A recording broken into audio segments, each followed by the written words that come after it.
Thanks again for joining my videos. In this video, we are going to see how to connect to Azure by using a .NET Console application. So I'm going to create a console application using .NET C Sharp, and that application is going to connect to Azure by using the app registration. So how to set up app registration, how to create the secret. If you want to know, you can watch my previous video. So in this video, I'm going to use the app registration, which is service principal, credentials to connect to Azure by using console application. And this console application is going to manage your resource group. So it's going to retrieve all the resource groups and display, and it's going to create a new resource group, update a new resource group, and delete the existing resource group. So the video is going to be very interesting. This is one of my favorite topic, like how to manage resources by using console application or using .NET application. So let's watch the video. So in order to connect to your Azure using your console application, you need to install a couple of packages. So those are pretty simple. Azure Identity is the one, and Azure Resource Manager is the second one. So these packages will enable your console application the features which will be used to connect to Azure and manage the resources. So in the previous videos, I have shown how to install packages by using NuGet packages and console manager. But here I'm going to use the Visual Studio interface where you can search for packages and install. So in order to search, you need to have a active internet connection. So Azure Identity, I selected your identity, and you can select the version. You can lower the versions. I'll be choosing the default version, and I'm going to install it. And it will ask for just accept it. I'm also installing Azure Resource Manager in a similar way. Accept it. So how to use secrets in the code? So in code, we should not have any secrets or any IDs. The first reason, you will have multiple environments. If you hard code those details in the code, your code will not work in the production and testing and other environments. And the second reason, your keys secrets should not present in your repository, because the repository can be read by any developer. So exposing keys repository is a bad way of writing the code. So how can we do that? So there are different ways, but here I'm going to use the appsettings.json file. Again, that is not the recommended way, but for our demo, I'm using appsetting.json. So just go ahead and create appsetting.json file and then define the keys. So in your project, right click and add new item and say app settings.json file.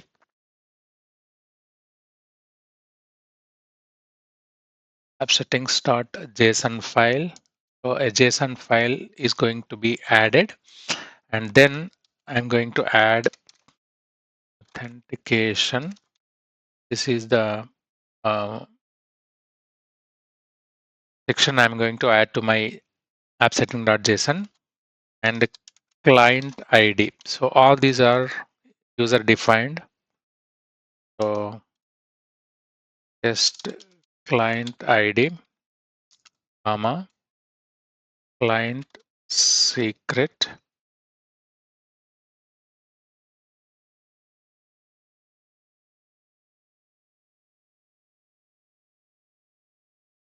So just client secret, tenant ID. So these three are parameters which we need to use. Just and ID. Yeah, these three parameters I gave the test information. So I'll replace the actual client ID, actual client secret, and tenant ID later.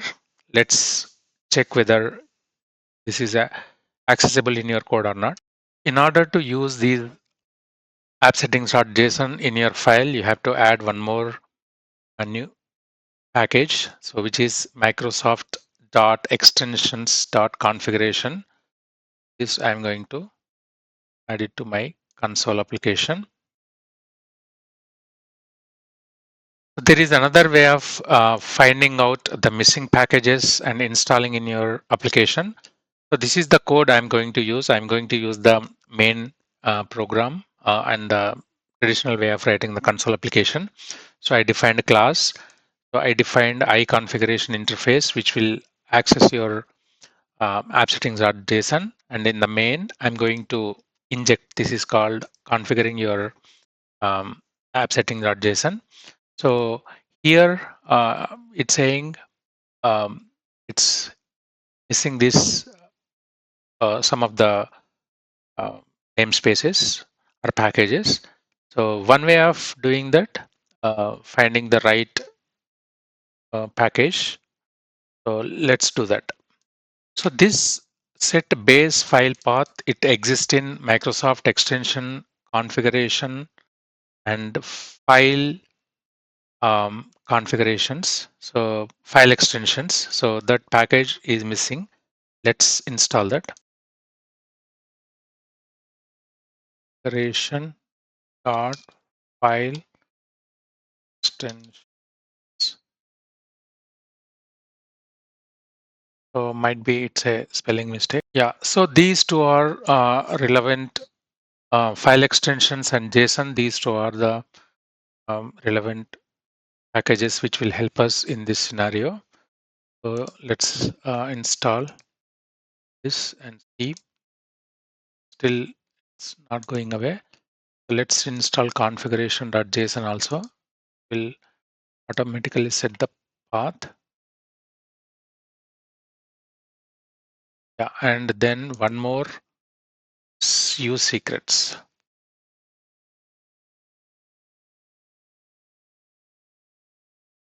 Okay, so now your code is provisioned with all the required packages.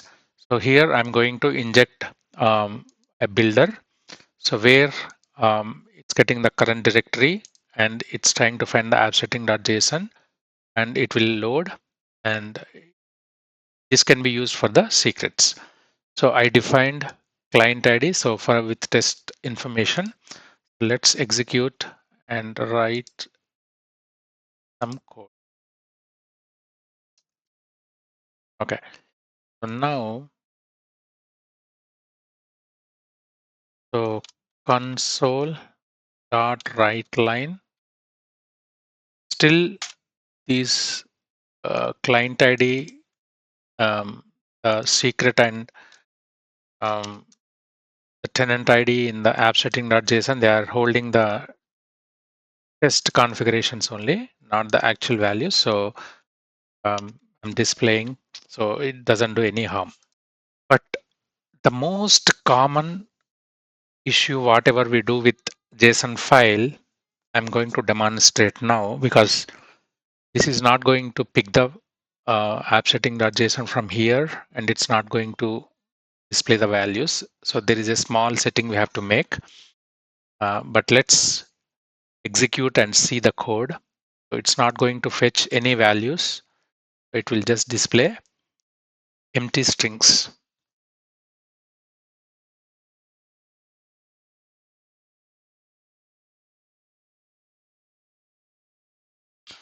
Yeah, so add some more. Okay.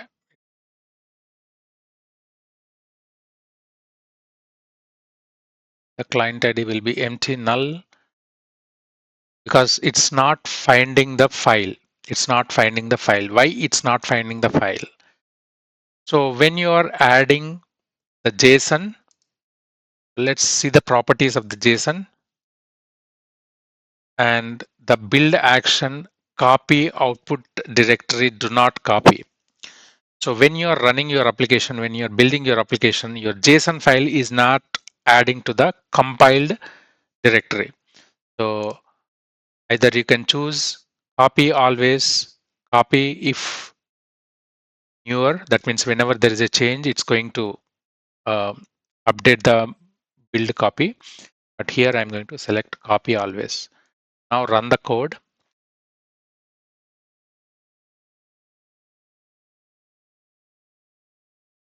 Now you can see client ID, test client ID, which is reading from the JSON file, client secret, and tenant ID. And it's going to display.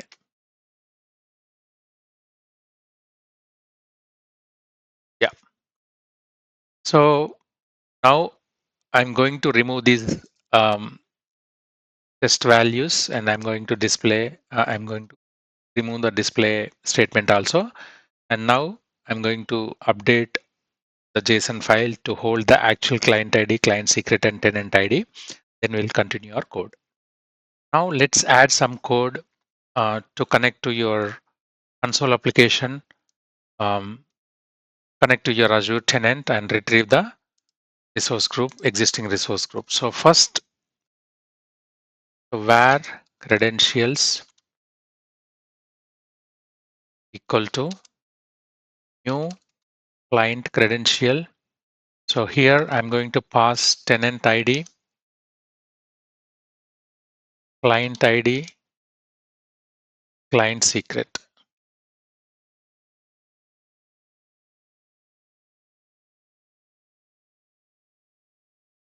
So these three values I'm going to add while calling the client. So this is not client assertion, it's client secret credential. Yeah, client secret credential. So this class, I'm creating object of client secret credentials by passing the tenant ID, client ID, and client secret. So this will initiate the credentials for my tenant. So then ARM client ID is the class. So I'll say ARM client equal to new ARM client, and I'm passing the credentials. So this ARM client, it's going to connect to your Azure by using the credentials we provided in the client credential class. So after creating the ARM client, so I'm going to read the subscription. So var subscription equal to, I'm going to read the default subscription because I have only one subscription. So if you have multiple subscriptions, you can use get subscription by providing the subscription ID. So here I don't have multiple subscriptions. I have only one subscription, and I'm going to initialize or access that subscription by using the get default subscription method of the ARM client. So after this, I need to initialize a couple of other classes, so which will help you to read the resources. So here, resource identifier, resource identifier, resource identifier equal to subscription resource, subscription resource dot create resource identifier by using the subscription ID. From where we will get the subscription ID? Subscription dot subscription dot data dot subscription ID. So this will give the subscription ID for the subscription. So in this case, the default subscription, and I'm going to create a resource identifier object by using the subscription resource by creating a resource identifier. So by using this resource identifier, I'm going to retrieve or manage resources in the Azure.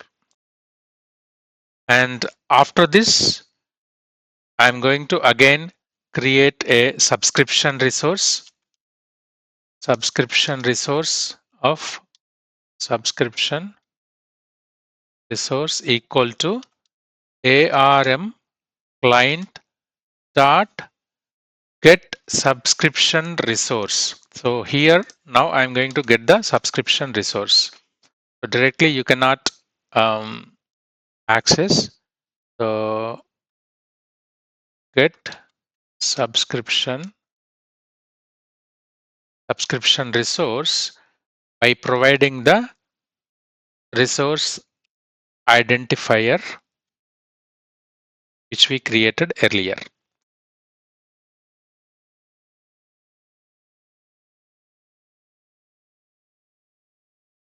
So now this is going to get your subscription resource ID. Since we get the subscription resource object, now the resource group collection. So this will give the complete list of resources in your tenant or the subscription. So subscription resource dot get resource group. So this is not only giving access to the resource group, so this will enable you to manage your resource groups. So let's first read the resource groups by using this resource group collection, and then we will enhance our sample to create and delete. So await for each. So if you have multiple resource groups in your resource group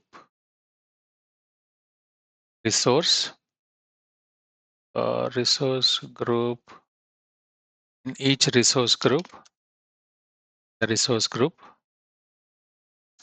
I'm going to write console dot write line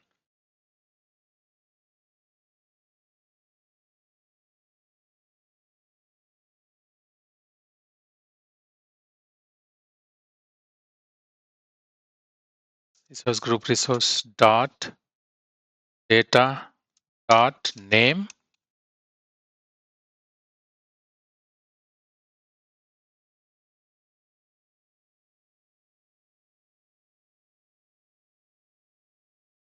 resource group resource dot data dot location.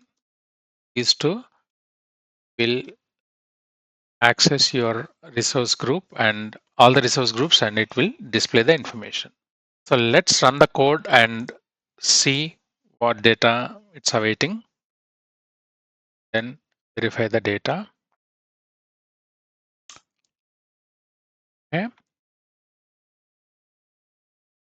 Let's remove the debug pointer. Yeah. .NET updates East US. So let's see our Azure, how many resource groups we have. Go to the resource groups. I have only one. It's East US. So let's enhance our application to add some more code. So since this is since it is a console application, I'm going to add 3 statements where 1, 2, 3 for adding a new resource and deleting and updating. So put action, and I'm going to write a complete switch case. First write the switch case and then I'll explain the switch case. Okay, so if the input is 1, then again I'm taking input for the group name and group location. So then I'm going to use resource group data object. So this resource group data will enable you to add source group information. So in the like the location and all, and I'm adding the resource group location while initiating the object of resource group data. Then I'm using resource group. So this resource groups is an object we already created from the subscription. So I'm going to use this method, create or update asynchronously. So this will take 3 parameters. So one is the flag, like whether you want it a complete asynchronous way or you want to make the application wait until the action completed. And also the resource group name, which we took from the user input, and resource group data, which is the location. So let's run this code and see whether it's creating a new resource group or not. And if you want to see the code, go to the definition. This is a predefined class. So create or update asynchronously. Yeah, so this is taking 3 parameters. One is wait until parameter, resource group name, and resource group data, and cancellation token is having the default value. And this wait until is very important because all your Azure resources will take some time, because whenever you create a resource, either it can be a resource group or it can be a secret, it takes some time, which need to be updated in the Azure, and also it need to be updated various places in the Azure. So it will take some time. So this wait until, it will make sure your code is waiting or it's just submitting and like hitting and forgetting. So if you make it wait, that means if there is an exception while creating or updating it, your application will let you know. Otherwise, again, you have to go to the logs to understand what happened. So let's run the code and we'll create a new resource group.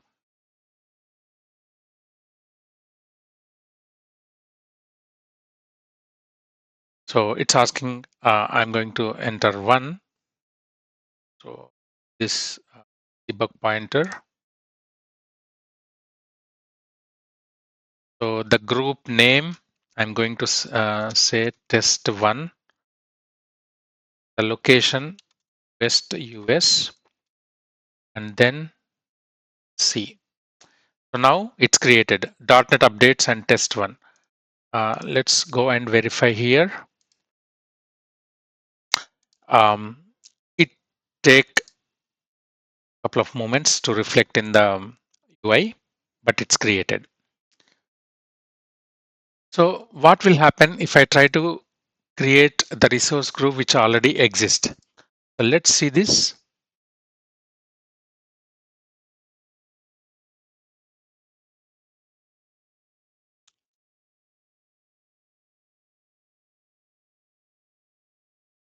So test1 which already exists, and this time I'm going to use same West US.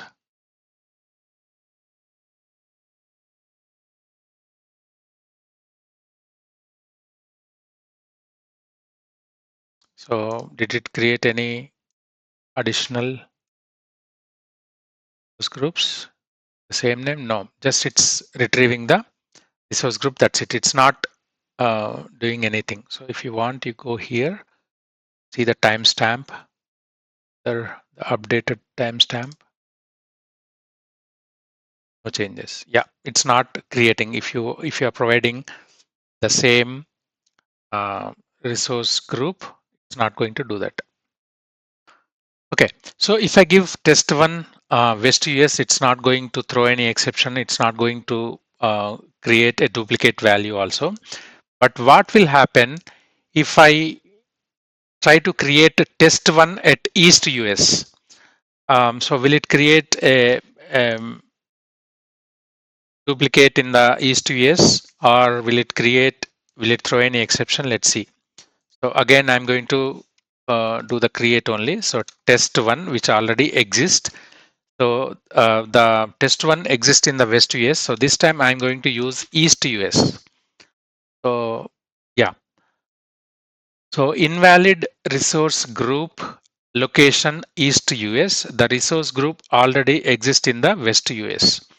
So it's not going to create a resource group with the same name even in the different location for the same subscription. You can create the same resource group in a different subscription or a different tenant, but not in the same. So what happens if I give a invalid resource location? So let's see that. Let's run the code one more time and see what will happen if I. So all these are important when you are writing the code. I'm going to use testing exception. So I'm going to give a location which doesn't exist. Nowhere. So this is not a valid location. And see, the provided resource group testing exception has these invalid characters.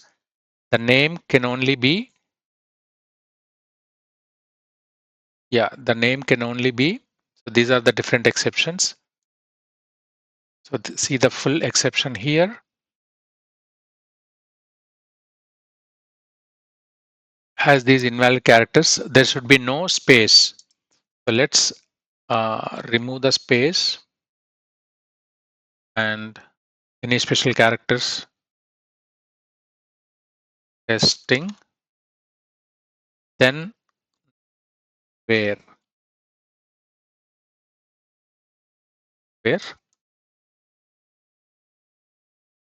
See the exception now. Location is invalid source group list of available regions. So this is not a available region. So when you are creating the resource group, please provide the valid resource group name and also valid location. Otherwise, it will throw an exception. So you can validate in your code before actually you initiating the resource group creation. So let's continue doing updates and deletes. So how you update a resource group? So you cannot update the resource group name once it's created. So you can update some tags and we are going to add some tags to it.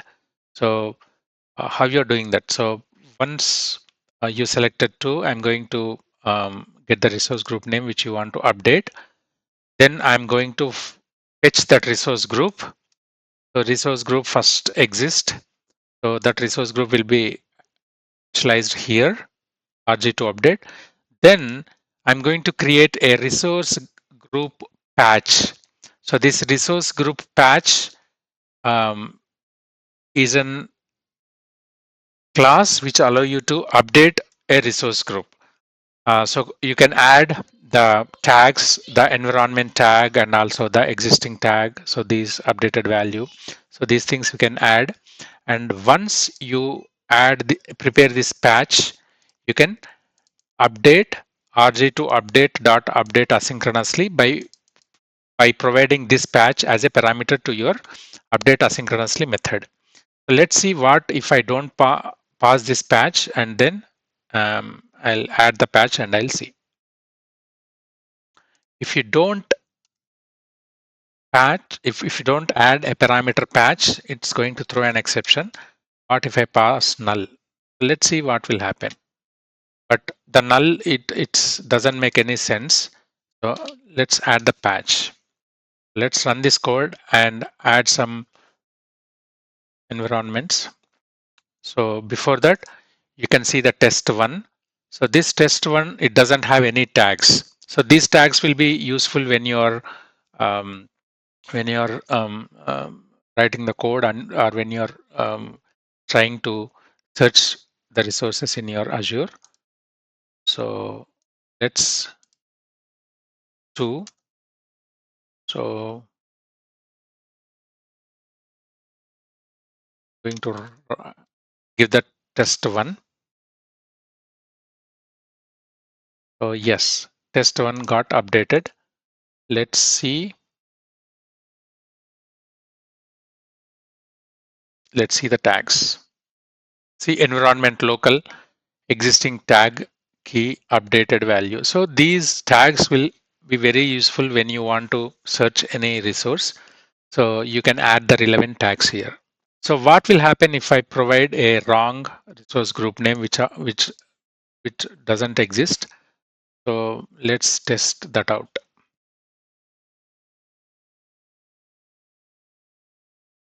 To group, don't have that group name. It's throwing an exception. So there is no sequence contains no element matching. So that means here I'm doing the first or default, not first or default, I'm doing first. So this will throw an exception. So if you're doing first or default, that's a different case. So let's test out the delete also and how we are. So basically the delete is like pretty similar, like how we are doing the update. First we are trying to initialize the resource group which you're trying to access the resource group which you are trying to delete, and then delete asynchronously. And also we are just passing the a tag whether to wait or not. So this is pretty straightforward. Let's same 3 test 1,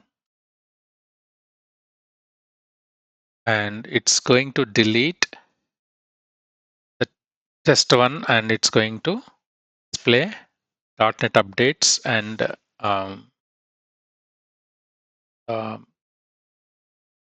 test 2. Yeah, so .NET updates and test 2.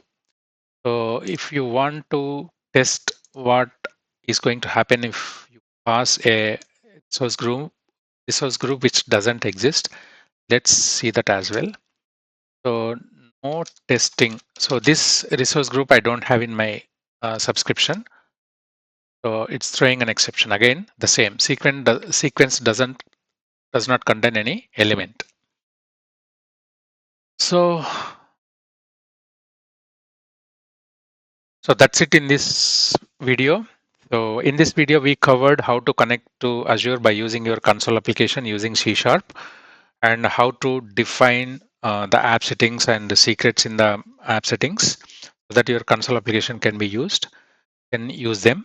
And also the managing resources. We discovered all the resource groups in our tenant in the subscription, and we added resource group, deleted resource groups, and also we updated resource groups.